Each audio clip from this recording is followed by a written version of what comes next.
All right, let's get right into it. We're going to be diving into the absolutely mind-blowing science from Suzanne Simard's book, Finding the Mother Tree.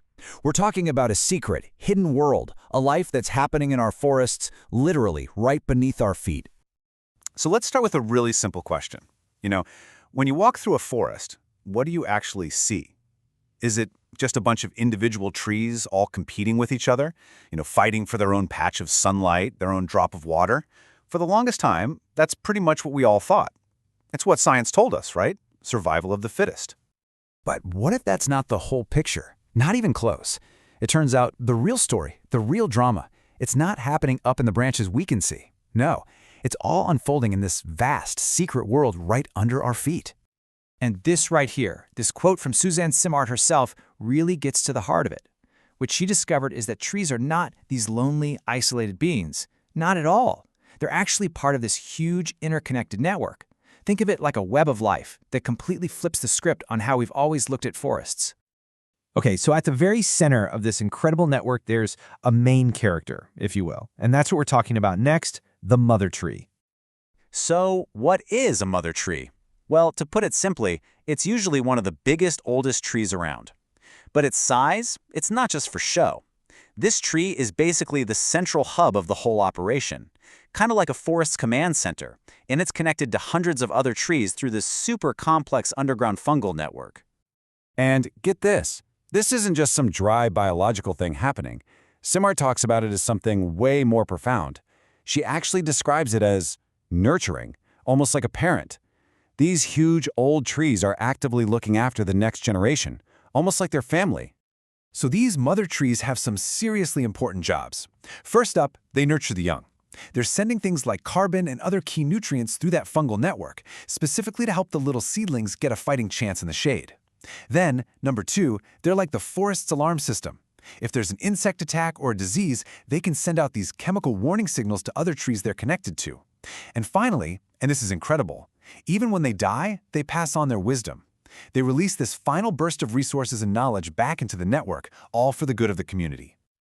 Okay, so what does all this mean? It means we have to completely rethink how we see ecosystems. It's a total paradigm shift. We're moving away from that old story of pure competition and into this much richer, more complex world of cooperation. And this really lays it out, doesn't it? The old way of thinking was all about competition. Every tree for itself. This constant battle for resources, survival of the fittest. But the new view, the one that Simard's work has opened our eyes to, it's all about cooperation. We're seeing an interconnected community, a web where everyone is sharing, and where the health of the individual is totally tied to the health of the whole group. So, at the end of the day, this research completely reframes what a forest is. It's not just a bunch of timber waiting to be cut down. No, it's a living, breathing, communicating, intelligent community.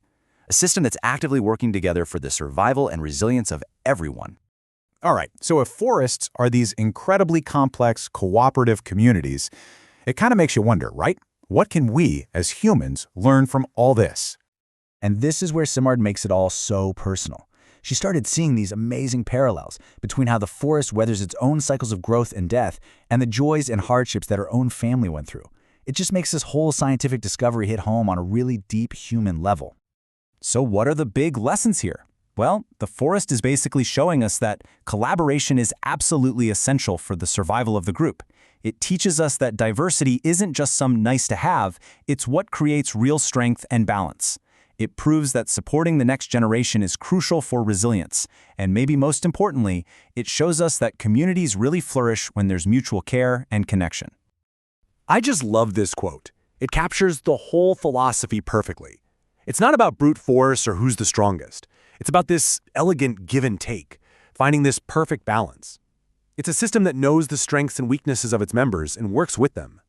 There's real grace in that complexity. And man, what a powerful metaphor for how our own societies could work, right? All right, so as we wrap this up, let's just take a second to reflect on what all of this really means for how we see the world.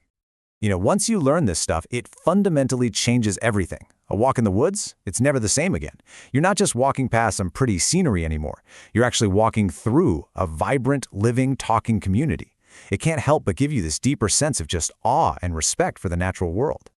So I'll leave you with this final thought. The next time you step outside and you see a tree, just remember what's happening beneath the surface. Knowing that they're all communicating, sharing resources, and supporting each other in this ancient, vast network, how does that change things for you? How does that change your relationship with the world around you?